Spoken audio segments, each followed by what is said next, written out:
இந்த பூமியில் அழிந்து போன உயிரினங்களை எடுத்துக்கொண்டால் அதன் எண்ணிக்கை கூடிக்கொண்டே போகிறது. இதில் சில உயிரினங்கள் இயற்கை அனர்த்தங்களினால் அழிந்து போயுள்ளன, சில உயிரினங்கள் மனிதர்களின் செயற்பாடுகளினால் அழிந்து போயுள்ளன. டயர்வுல்ஃப் என்பதும் இன்றைக்கு 13,000 ஆண்டுகளுக்கு முன்பதாக இந்த பூமியில் இருந்து அழிந்து போன உயிரினமாக பார்க்கப்படுகிறது. அந்த உயிரினத்தின் உடல் எச்சத்தை பரிசோதித்த நிபுணர்கள் அந்த எச்சத்தை பயன்படுத்தி அந்த உயிரினத்தை மீண்டும் பிறப்பெடுக்கச் செய்யும் முயற்சியில் வெற்றி பெற்றிருக்கிறார்கள். இது மனித விஞ்ஞான தொழில்நுட்ப வரலாற்றில் மற்றொரு மைல்கல்லாக பார்க்கப்படுகிறது. இது குறித்து நாம் இன்று விரிவாக பார்க்கலாம். இந்த சுவாரஸ்யமான வீடியோவின் இறுதி நிமிடம் வரை இணைந்திருங்கள்.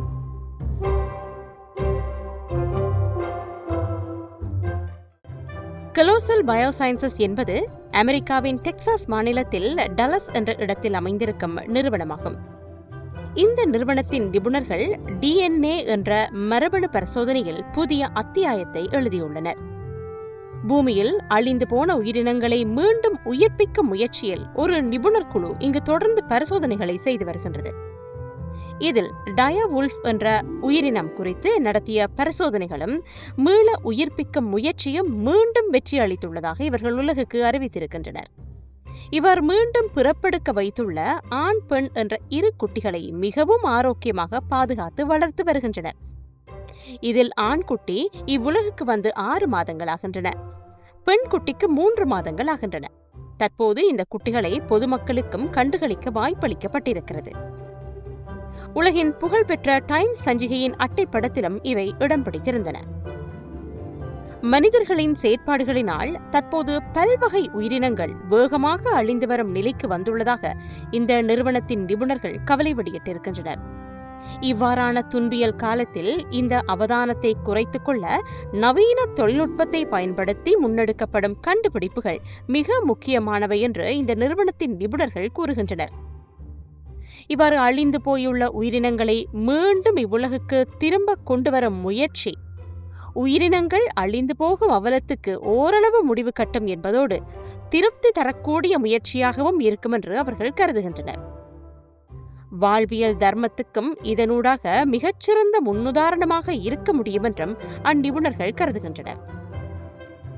இந்த நவீன தொழில்நுட்பத்தினூடாக அழிந்து போன மனித வாழ்க்கை சங்கிலிக்கு தேவையான உயிரினங்களை மீண்டும் உயிர்ப்பிக்கும் முயற்சியிலும் இந்த நிபுணர்கள் ஈடுபட உள்ளனர்.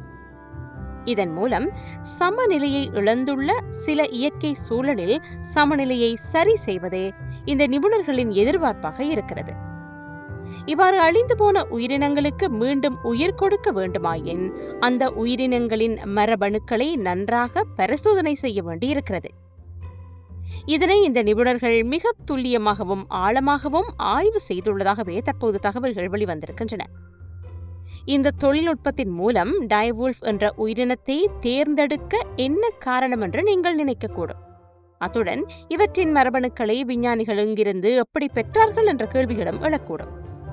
இவற்றுக்கான பதில்தான் இந்த டயர்வுல்ஃபின் 2 மண்டையோடுகள் விஞ்ஞானிகளுக்கு கிடைத்துள்ளன. இதில் ஒன்று 13,000 ஆண்டுகள் பழமையானது, அடுத்தது 72,000 ஆண்டுகள் மிக பழமையானது. இவற்றை ஆய்வு செய்த விஞ்ஞானிகள் இந்த மண்டையோடுகளில் உயிர்ப்புடன் இருக்கும் மரபணுக்கள் இருப்பதை கண்டுபிடித்திருக்கிறார்கள். இவற்றுக்கு உயிர் கொடுத்து இந்த மரபணுக்களை பயன்படுத்தி மீண்டும் டயர்வுல்ஃப் என்ற உயிரினத்தை இந்த பூமிக்கு அழைத்து வர இந்த விஞ்ஞானிகள் பணியாற்றியுள்ளனர். இதன் பின்னர் இந்த மரபணு கட்டமைப்பை தற்போதிருக்கும் உயிரினங்களின் மரபணு கட்டமைப்புடன் ஒப்பிட்டு இந்த ஆய்வை நடத்தியிருக்கின்றனர். இந்த ஆய்வுக்கமைய தற்போதிருக்கும் உயிரினங்களின் மரபணுக்களுடன் எவ்வாறு மாறுபடுகிறது, எவ்வாறு ஒத்துப்போகின்றது என்பது குறித்தும் ஆய்வு நடத்தி இருக்கின்றனர். இதன் நோக்கம் என்னவெனில், குறித்த உயிரினங்கள் அழிந்து போவதற்கு முன்னர் எவ்வாறு இருந்தன, அவை எவ்வாறு சூழலின் சமநிலைக்கு உதவின என்பவற்றை கண்டறிவதாகும்.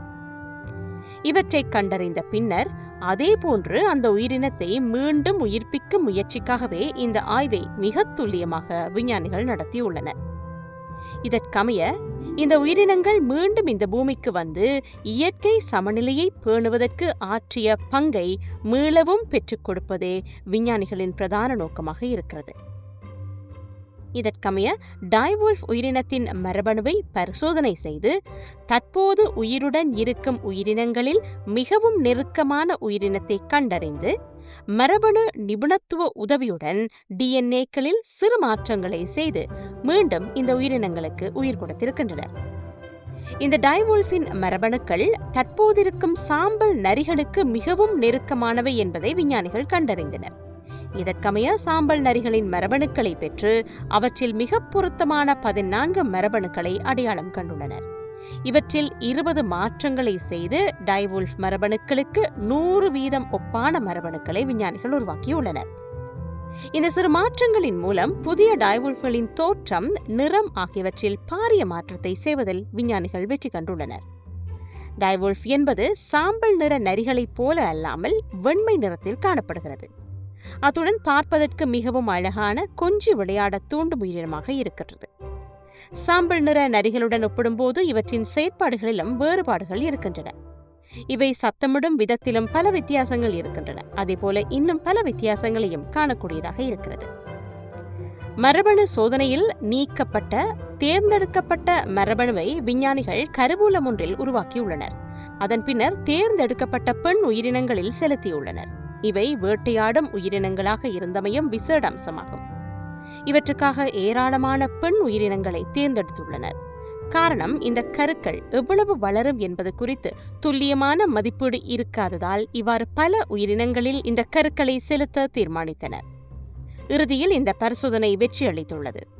2 அழகிய டைவோல்ஃப் குட்டிகள் ஈண்டெடுக்கப்பட்டன. இந்த 2 குட்டிகளுக்கும் ரொமுலுஸ் ரீமுஸ் என்று பெயரிட்டுள்ளனர்.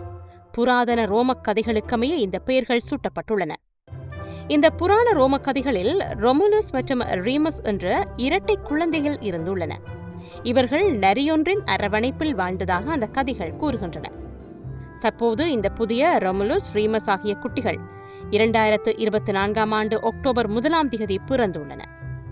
அதன் பின்னர் 2025 ஜனவரி மாதம் ஒரு பெண் குட்டிக்கு உயிர் கொடுத்துள்ளனர்.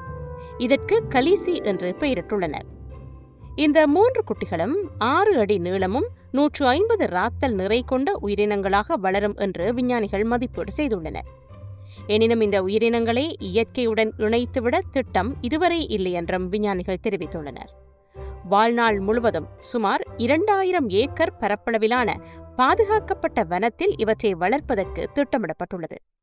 எனினும் இந்த இடத்தை மிகவும் ரகசியமாக வைத்திருப்பதற்கு குறித்த நிறுவனம் தீர்மானித்துள்ளது. வெளிப்புற ஆபத்துக்களை தவிர்ப்பதற்காக இந்த முடிவு எடுக்கப்பட்டுள்ளது. இந்த வனப்பகுதியில் இந்த உயிரினங்களுக்கு தேவையான அனைத்து பாதுகாப்புகளையும் உறுதி செய்வதற்கு குறித்த நிறுவனம் தீர்மானித்துள்ளது. இவற்றுக்காக 24 மணி நேரம் தயார் நிலையில் மருத்துவ குழு ஒழுங்கு செய்யப்பட்டுள்ளது.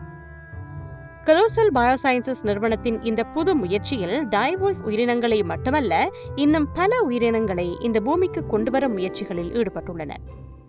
மமத் உயிரினத்தை சேர்ந்த ஒரு வகை எலிகளையும் வெற்றிகரமாக உயிர்ப்பித்துள்ளனர். இது கற்காலம் முதல் பனி யுகத்தில் அழிந்து போன உயிரினங்களையும் உயிர்ப்பிக்கும் முயற்சியின் முதல் வெற்றியாக இதனை பார்க்கின்றனர்.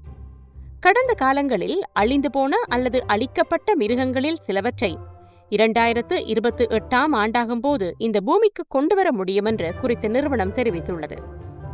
இந்த ஆய்வுகள் குறித்து உலகின் பல்வேறு நிபுணர்களிடம் வேறு கருத்துக்கள் இருக்கின்றன. உலகில் பல விஞ்ஞானிகள் இதற்கு ஆதரவு தெரிவித்துள்ள நிலையில் சில விஞ்ஞானிகள் தமது எதிர்ப்பை வெளியிட்டுள்ளனர். இவ்வாறான முயற்சிகள் மூலம் டைனோசர்கள் போன்ற உயிரினங்களில் மிக ஆபத்தான உயிரினங்கள் பிறப்பெடுத்தால் அவை முழு மானிடத்துக்கும் ஆபத்தாக முடியும் என்பதே இந்த முயற்சிகளை எதிர்க்கும் விஞ்ஞானிகளின் வாதமாக இருக்கின்றது. உங்களில் ஏராளமானோர் ஜூராசிக் பார்க் படத்தை பார்த்திருப்பீர்கள் என்பதில் சந்தேகமில்லை.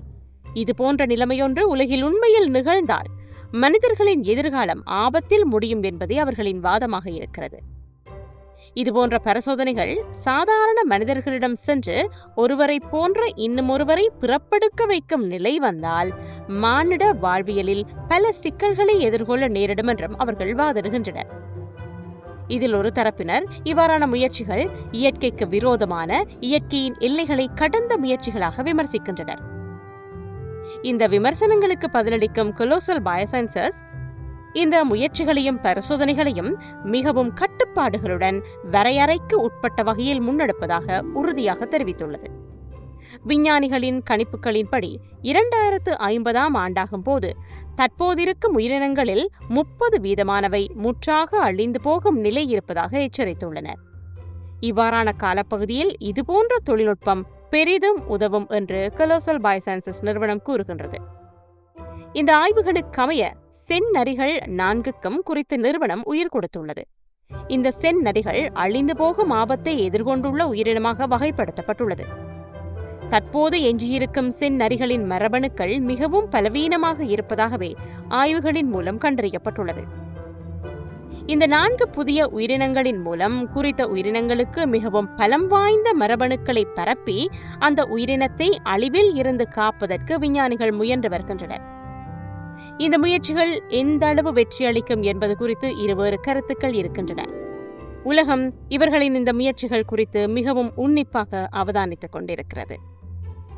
இது குறித்து உங்களின் கருத்துக்களை கமெண்ட் செய்யுங்கள். வீடியோவை லைக் செய்து உங்கள் நண்பர்களுடன் பகிர்ந்து கொள்ளுங்கள். இதுபோன்ற சுவாரஸ்யமான தகவல்களுடன் இன்னும் ஒரு வீடியோவில் சந்திக்கலாம்.